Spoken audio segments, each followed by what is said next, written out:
साथियों नमस्कार। साथियों, पूरे देश की जानकारी में मैं समझता हूँ ये बात है, वो देख रहा है पूरा देश कि हमारे शीर्ष स्तर के जो पहलवान है, बजरंग पूनिया जी, दिनेश फोगाट जी, साक्षी मलिक जी, वो दिल्ली में जंतर मंतर पर बैठे हैं। जनवरी 2023 में भी बैठे थे आके। कारण कि उनकी शिकायत है जो भारतीय कुश्ती महासंघ के अध्यक्ष हैं श्री ब्रजभूषण शरण सिंह जी सांसद जी, उनके विरुद्ध बड़ी गंभीर शिकायत है यौन उत्पीड़न की। नाबालिग के विरुद्ध भी यौन उत्पीड़न की शिकायत है। इतने गंभीर मामले में एफआईआर कराने के लिए कितने लंबे समय से वो संघर्ष कर रहे हैं और पूरा देश उनको समर्थन दे रहा है। पूर्व गवर्नर साहब दे रहे हैं, बड़े बड़े विद्वान दे रहे हैं, सब ये चाहते हैं। दोष किसको दिया जा रहा है? शासन तंत्र को, सत्ता पक्ष को, केंद्र के सत्ता पक्ष को, प्रधानमंत्री जी को और पुलिस को। असली दोषी न्यायपालिका है उच्चतम न्यायालय, और उच्च न्यायालय असली दोषी है। बुखर होकर कोई ये बात नहीं कहता। जो भी कुछ देश में आज शासन को दोष दिया जाता है, वो शासन को नहीं दोष देना चाहिए, बल्कि यहाँ देश देना चाहिए जो असली दोषी है, वो है न्यायपालिका। भाई यो क्यों कह रहा हूँ, और आप लोग भी बुखर होकर जब तक नहीं कहेंगे और लगातार नहीं कहेंगे, सब लोग एक साथ खड़े होंगे, नहीं कहेंगे, तब तक ये परिवर्तन नहीं आएगा। आप इसी प्रकार से चिल्लाते रहिए, कहते रहिए, और यूट्यूब में और वीडियो में आपने जो है सोशल जो हमारा जो प्लेटफॉर्म है उसमें बातें करते रहिए, होगा कुछ नहीं, खराब ही होती जाएगी स्थिति। तो आपको मैं इस वीडियो के माध्यम से यही बताना चाहता हूँ और निवेदन करता हूँ कि आप इसको देखें, समझें और कुछ पढ़ें, और फिर उसके बाद जो है इसको आगे लोगों में जागृति पैदा करें। हमारे देश में नहीं, पूरे विश्व में जो ये बात है कि साहब सत्ता पक्ष का, उसका जो विपक्ष होता है उनके विरुद्ध कार्रवाई होती है। सत्ता पक्ष से नज़दीक है उनका जो है, उनके विरुद्ध कोई कार्रवाई नहीं होती है, कोई कितना ही बड़ा अपराध कर ले। पुलिस के प्रति विरुद्ध जो है शिकायतें होती है। तो ये होता है पूरे विश्व में, ये हर देश में ही हो रहा है। संविधान निर्माता भी ये जानते थे, इसीलिए उन्होंने इस संबंध में जो भी है सर्वोपरि जो बनाया और जो अधिकार दिए हैं इस संबंध में, वो दिए हैं उच्चतम न्यायालय को, उच्च न्यायालय को, न्यायपालिका को दिए हैं। विधि के समक्ष समानता का मौलिक अधिकार है संविधान के अंतर्गत। उसका अर्थ ही यही है कि कानून जो है वो सबके लिए समान है, चाहे वो कोई सत्ता पक्ष का आदमी हो, चाहे विपक्ष का हो, चाहे किसी धर्म का हो, किसी जाति का हो, किसी प्रांत का हो, किसी भाषा को बोलता हो। तो इस अधिकार को बनाए रखने की अगर इसका उल्लंघन होता है तो किसकी जिम्मेदारी है, किसका कर्तव्य है? न्यायपालिका का, उच्चतम न्यायालय का और उच्च न्यायालय का। तो वो स्वतः संज्ञान ले सकते हैं, लेते हैं संज्ञान। आपने ध्यान होगा आपको कि गुजरात में एक सीजेएम के विरुद्ध जो है पुलिस वालों ने बहुत अन्याय किया, थाने में बुला के 12 पीटा, एकदम संज्ञान लिया सुप्रीम कोर्ट ने और लंबी चौड़ी डायरेक्शन दे दी। वो क्या डायरेक्शन है वो एक अलग विषय है, आप देखिए। अभी एक एडीजे साहब का जो रास्ते में शायद चलते हुए सुबह टहले जा रहे थे और पीछे से कुछ मार गया, एकदम संज्ञान लिया। तो संज्ञान लेने की उनको अधिकार है, पावर है। वकीलों के प्रति लेते हैं संज्ञान अवमानना का, जरा सी कोई बात हो एकदम अवमानना का कार्रवाई बड़े बड़े वकीलों के प्रति कर देते हैं। प्रशांत भूषण जी जैसे नामी ग्रामी वकील, उनके विरुद्ध हो जाती है और उनको पसीना आ जाता है। यहाँ पर अवमानना की कार्रवाई भी नहीं, कुछ भी कार्रवाई नहीं। और मैं क्यों कह रहा हूँ अवमानना की कार्रवाई नहीं, कुछ नहीं, ये भी आप समझिए। देखिए, विधि के समक्ष समानता का अधिकार तो आपने समझ ही लिया। जो मैं कहता हूँ वो एक थोड़ा जटिल है, जो कानून के विशेषज्ञ विदेशक वही समझ सकते हैं। अब सीधे सीधे आप आ जाइए। एफआईआर की जो वो है प्राविधान, वो दंड प्रक्रिया संहिता में दी है धारा 154 में। थानेदार जो है, कोई भी थाना अध्यक्ष है, वो संज्ञेय अपराध की 2 साल से ज़्यादा का दंडित होने का जो कोई अपराध है या संज्ञेय जो गंभीर अपराध है उसमें एफआईआर रजिस्टर्ड करेगा। वो नहीं करता तो जिले के पुलिस अधीक्षक को ये कर्तव्य दिया गया है, अधिकार नहीं बल्कि कर्तव्य है, उसका दायित्व है कि वह जो है उस अपराध की या तो स्वयं विवेचना करे अथवा अपने जो अधीनस्थ हैं सक्षम अधिकारी, थाना अध्यक्ष हैं और कुछ है स्पेशल इन्वेस्टिगेशन यूनिट भी होती है उनके पास, उनसे विवेचना कराए। ये भी धारा 154 में ही दिया गया है। और इसके बाद धारा 156 दंड प्रक्रिया संहिता है, उसमें न्यायालय को भी पावर है।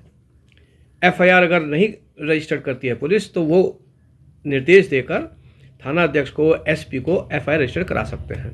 पहले ऐसा होता था। अब ये जो प्राविधान 156 सीआरपीसी का धारा का ये पेचीदा बना दिया, ये सुप्रीम कोर्ट ने बना दिया। इस संबंध में मैं जो अगला वीडियो है हुआ तो उस संबंध में बताऊंगा कि जो पहले न्यायालय करा भी देता था एफआईआर रजिस्टर्ड, वो भी अब नहीं कराता। इसलिए जो है वकील लोग या पीड़ित पक्ष न्यायालय के समक्ष जाके अगर प्रार्थना करें कि साहब हमारी एफआईआर रजिस्टर्ड करा दिया जाए और दंड प्रक्रिया संहिता की धारा 156 में आपको अधिकार है, वो भी नहीं होती है।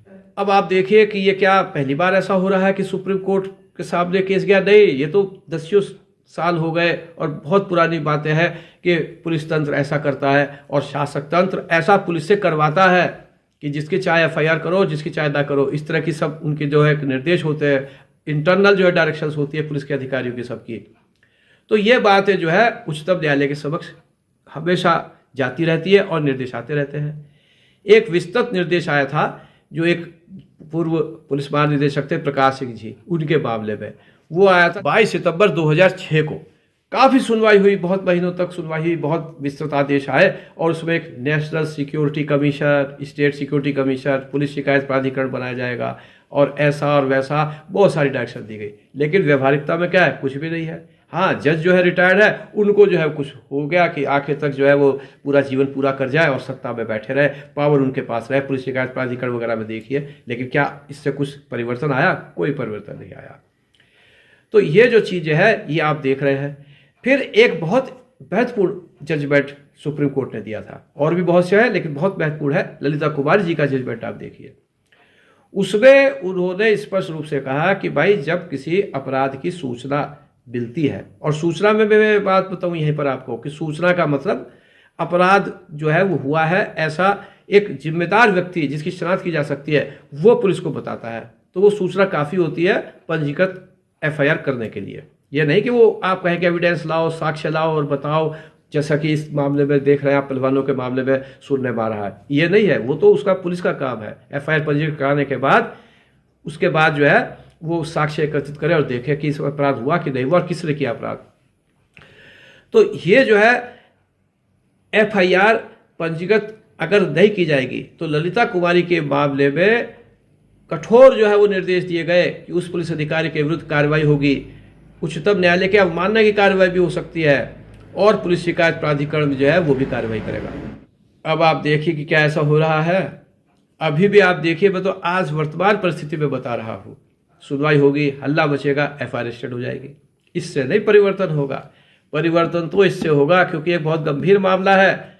आप देखिए कि आम आदमी क्या करे, जिसके साथ चार आदमी खड़े हुए नहीं हो, जिसके पास कोई ऐसी ताकत नहीं हो, उसके विरुद्ध अन्याय हो। जैसे आपने देखा था ना उन्नाव में कुलदीप सिंह सेंगर है, उसने क्या किया था, रेप किया था और उसके बाद मुख्यमंत्री जी के आवास के सामने और अपने आत्महत्या का आग लगा के प्रयास किया और उच्चतम न्यायालय तक गया और तब जाके कुछ कार्रवाई हुई। तो ये तो हौसले बढ़ जाएगा इस तरह से। तो अगर इस तरह से एफआईआर कराने के लिए ही किया जाएगा तो कार्रवाई होनी चाहिए। जो दोषी व्यक्ति है वो कितना ही रसूखदार हो, बड़ा हो, उसके खिलाफ एफआईआर की बात तो है ही, लेकिन जिसकी ड्यूटी है, कर्तव्य है, उत्तरदायित्व है, जिस भी अधिकारी का, पुलिस का अधिकारी है, चाहे वो शासन का अधिकारी हो, कोई भी हो, वो अगर एफआईआर रजिस्टर्ड नहीं करता है उसके विरुद्ध कठोर कार्रवाई हो। एक दो उदाहरण आप दे दीजिए, स्थिति सुधर जाएगी। एक चीज़ और मैं बताता हूँ, हमारे यहाँ एक सिद्धांत है आपराधिक न्याय शास्त्र में कि सुपीरियर ऑर्डर्स या superior directions is no defence. ये नहीं कह सकते कि साहब डीआईजी साहब ने मना किया, एसपी साहब ने मना किया, मंत्री जी ने मंत्रा किया, इसलिए एफआईआर नहीं हो रही, ये सब नहीं हो रहा, वो नहीं हो रहा। लेकिन हो क्या रहा है, वो मंत्री जी से, डीआईजी साहब से, एसपी से डरता है थानाध्यक्ष, न्यायपालिका से नहीं डरता। उसकी बात मानेगा, अंत तक एफआईआर रजिस्टर नहीं करेगा। हाँ, यदि किसी ने जो रसूखदार है, चाहे वो एमएलए है, चाहे कोई भी है, अगर उसने जरा सा कह दिया, वो जानता है सत्ता पक्ष नजदीक है, एकदम से एफआईआर रजिस्टर कर लेगा, वह नहीं करेगा। अगर वो ये महसूस करे कि न्यायपालिका मुझे दंडित करेगी और न्यायपालिका के प्रति जो है उसका सम्मान हो, तो वो ऐसा नहीं करेगा। ना कोई थानेदार करेगा, ना कोई पुलिस अधीक्षक करेगा। लेकिन वो जानते हैं कि न्यायपालिका तो एक तरह से अब क्या हो गया कि एक कागजी शेर हो गया, दहाड़ने वाला शेर है। आपने देखा होगा, उच्चतम न्यायालय के जज है, मुख्य न्यायाधीश है, बहुत कुछ बोलते हैं, जो अभी वर्तमान में चीफ जस्टिस महोदय है, इनको छोड़कर आप देखिए पीछे क्या है। सब बोलते चले गए, कहते चले गए और एकदम सोशल मीडिया में जो आपने देखा होगा एकदम जज साहब जो कुछ कहते हैं, मुख्य न्यायाधीश महोदय कहते हैं भाई ऐसा होता है कि बस अब जो है ये मंत्री जी जेल में गए, अब मोदी जी की सत्या गई और वैसा हुआ और वैसा हुआ। अभी भी आप देखिए कि बहुत कुछ वर्तमान में जो मुख्य न्यायाधीश महोदय वो भी वर्तमान में बहुत कुछ कह सुन रहे हैं, लेकिन व्यवहारिकता में क्या कुछ हो रहा है, क्या होगा, ये देखने की बात है। इसी मामले में देख लीजिए, एफआईआर वाले मामले में अभी आप देखिए 2 महत्वपूर्ण मामले हैं एफआईआर रजिस्ट्रेशन कराने के लिए ही। देखिए उनमें क्या होता है, खाली एफआईआर रजिस्ट्रेशन का आदेश हो जाए इससे थोड़े कोई होता है। अगर इस तरह से होगा तो फिर आम आदमी क्या करेगा। मैं कहता हूं कि उसको दंडित होना चाहिए और उसको ये समझना चाहिए कि तुम डीआईजी से, आईजी से, डीजी से, मंत्री जी से, इनसे जितना डरते हो न्यायपालिका से डरो, जो कानून है उसके अनुसार कार्रवाई करो। और हम बैठे हैं प्रोटेक्शन करने के लिए तुम्हारे को, और ये करा है प्रोटेक्शन न्यायपालिका ने। इसीलिए उन्होंने कहा कि आईजी साहब अगर कोई है उनका इतना 2 साल का सब टर्म होना चाहिए, डीजी का सिलेक्शन ऐसा होना चाहिए और उनको कोई हटा नहीं सकता इस तरह से, और सीबीआई के जो डायरेक्टर है उनका भी अपॉइंटमेंट कैसे हो, बहुत कुछ किया। लेकिन व्यवहारिकता में आम नागरिक जो चाहता है, आम नागरिक को जो व्यथा है, उसके जो है परिवर्तन उस संबंध में नहीं आया है, जैसा कि आप जंतर मंतर पर देख ही रहे हैं पहलवानों के संबंध में क्या हो रहा है। और फिर गिरफ्तारी के संबंध में और आगे भी मैं वीडियो में जो आपको बताता रहूंगा। और बस केवल यही विनम्र निवेदन करूंगा कि नक्कार खाने में तूती की आवाज़ जो सुनाई नहीं देती, सब मिलकर जब इस संबंध में विचार करेंगे और कहेंगे, और विशेष करके जो bar council of India, bar council of state, विधि विशेषज्ञ, वो जब तक आगे नहीं आएंगे तब तक कुछ नहीं परिवर्तन होगा। जय हिंद, जय भारत।